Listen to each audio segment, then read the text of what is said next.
This is the Big 550 KTRS. I am Paul Harris, filling in for McGraw, who's off for the rest of the week.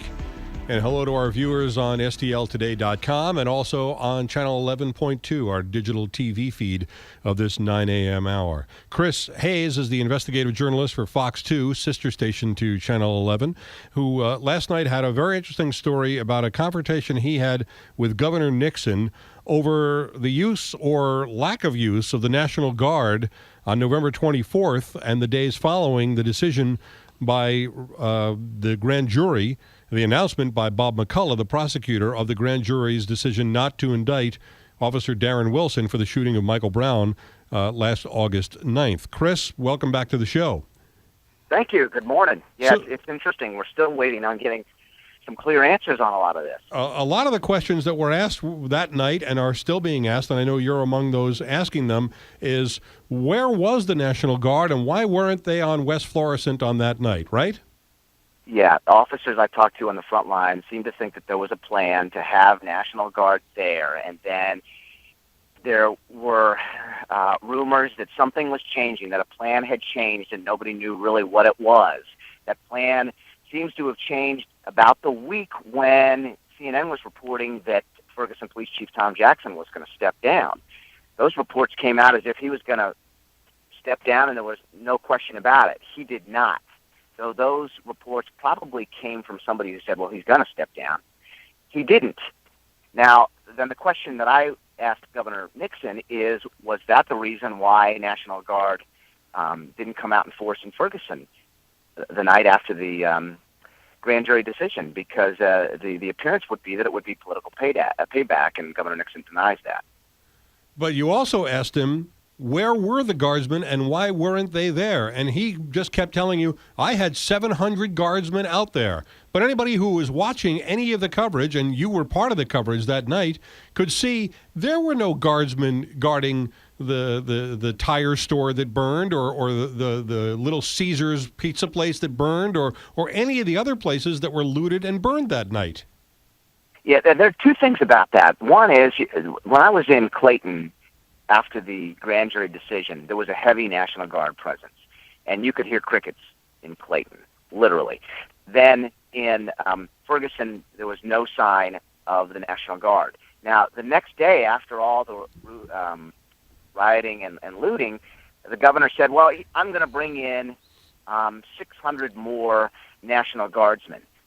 But what he didn't say, and what we've been challenging him on, is those National Guardsmen were already there.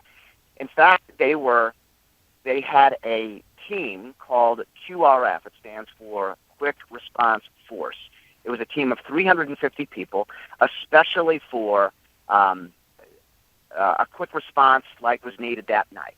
So, I didn't know that at the time, but I'm tweeting Governor Nixon and saying, where is the National Guard in Ferguson? And get no response. And then finally at 1 a.m., those guardsmen came. They were here. It wasn't a matter of bringing them in. They were here and they were ready. They just weren't deployed. Why were they not deployed earlier? I mean, obviously McCullough knew when he was going to announce it, and the governor knew when McCullough was going to announce it. Not only that, you had days ahead of time in which the governor and his office and the highway patrol could have been preparing to protect not just the county government offices in Clayton, but also those private businesses along West Florissant. Where were those people? That's the question that we've been asking. One of the answers that Governor Nixon finally gave after about a week of pushing on this, and this was back December 4th, we finally caught up to him in Rolla, and he said he didn't want another 10th state. And he said he wanted the officers that had been dealing with the front lines the entire time to be the ones that would remain on the front lines. The National Guard would be just there as a backup. But they weren't even there as a backup. But that was his answer at the time. And then some other documents have come out now that seem to indicate that there's a question about what the National Guard can do and in trying to prevent violence. But that's always been a consideration and something that has been discussed.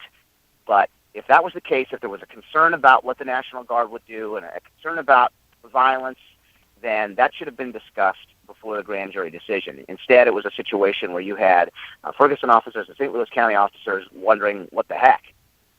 I'm curious, since you were part of the coverage of this and continue to investigate it, Chris, what you think about comments made yesterday by Stephen Danner, the National Guard Adjutant General, and Brett Johnson, who's a major in the Highway Patrol Field Operations Department, who said essentially that they had looked at unrest and military responses throughout the nation's history, and they wanted to avoid civilian deaths. I think we can all understand that. Nobody wanted another Kent State on the streets of Ferguson, either last August or last November or even today.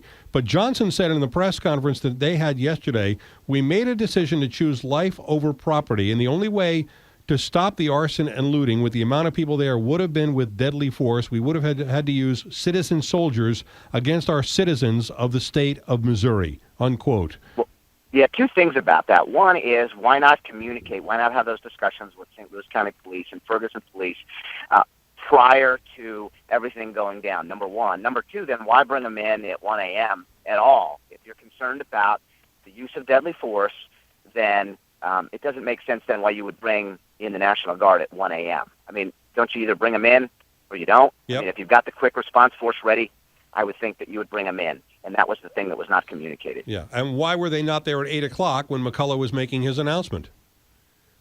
Exactly. I mean, you had that force specifically for that mission, and they were sitting in an airport hangar somewhere. One of the guardsmen who was waiting on the sidelines texted me a video that we put on the air last night showing everybody just waiting, and they're watching on their smartphones Ferguson burn, and were ready for action, and wanted to step in and wanted to help and wanted to protect. Adjutant General Stephen Danner said, when you're dealing with a civil disturbance and a tight-knit group of folks coming at you, you cannot string your soldiers down the street like so many parking meters. That is a danger to them. Now, I can understand why the governor doesn't want them out there with their rifles out, pointed at anybody who comes by, because you don't want civilians being hurt either directly or indirectly by National Guard fire, and it's a good thing we didn't have that. But don't you think there would have been a deterrent nature to just having National Guardsmen literally standing, if not arm in arm, then certainly within arm's length of each other, and just posting hundreds of them up and down each side of West Florissant in front of those businesses? I think that's why we saw them there. I think that's why we saw it effective in some situations, and also that comment about you can't line them up to protect businesses contradicts what the governor had said earlier in a news conference and a soundbite I used last night too, where Governor Nixon said Ferguson businesses will be protected. Yep. So he shouldn't have, then it should have been communicated differently if that wasn't. But that's what he told everybody, is that Ferguson businesses will be protected. And when you were in Clayton that night, the National Guard were outside the building, ringing the building around where the county government offices are, correct? That's correct. And there were other buildings that were protected by National Guard, and there were other scenes where, you know, I can see National Guardsmen standing shoulder to shoulder that contradicts again what is said about protecting Ferguson. Right. Why is that good enough for Clayton but not for Ferguson? That's a good question. I think that's the question that goes right to the heart of this. Chris, you're staying on the story. Don't let the governor off the hook. Yes. Thank you. Thank you very much. Thanks for being here. Chris Hayes, investigative reporter from Channel 2. And there are other parts of this story that are bugging me. Chris's colleague, Elliot Davis, you paid for it, found out that the Ferguson Commission is paying some of the people on the commission six-figure salaries. One commission member is getting $139,000 for essentially a staff job. He says in another agency they tracked down two six-figure officials appointed by the governor to run the new Office of Community Engagement. One gets $120,000 a year. The deputy gets $110,000 a year. Between those two agencies, Elliott says, you and I, the taxpayers, may be looking at a price tag that may top $2 million. How do you think the merchants who lost their businesses there to rioting and looting and arson feel about that? And what will this commission come back and say? This kind of goes back to what I was talking to Philip K. Howard about in the previous half hour, which is we're really good at convening commissions. We're really good at sitting down and talking about things and developing new rules for everything going forward and writing up a handbook. What we're not good at is let's get out there and protect those businesses, and let's reimburse them for the loss based on our incompetence. It's 9:50 at the Big 550 KTRS.